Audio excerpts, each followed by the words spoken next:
ரஞ்சித் உண்மையிலே கேப்டன்சில இருந்தாரா? இந்த விவாதம் வரும்போது தான் தெரியுது ரஞ்சித் கேப்டன்சி இந்த வாரமே. ரஞ்சித் வந்து கவுண்டர்பாளையம் படம் அப்போ ப்ரொமோஷன் பண்ற அந்த ஸ்டேஜ்ல பேசின மாதிரியாச்சும் பேசணும் அப்படின்னு எதிர்பார்த்தோம் எல்லாம்.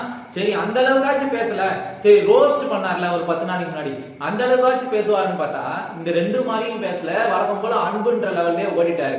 விஜய் சேதுபதி அதான் கேட்டாரு ரஞ்சித்தோட ஃபர்ஸ்ட் நாள் என்ட்ரி அப்பவே, நீங்க அந்த ரஞ்சித் சாரா கோவமா அந்த மூவி அப்போ பண்ணீங்க அந்த ரஞ்சித் சாரா இல்ல அன்பான ரஞ்சித் சாரா? அன்பான ரஞ்சித் சார்னு சொன்னாரு.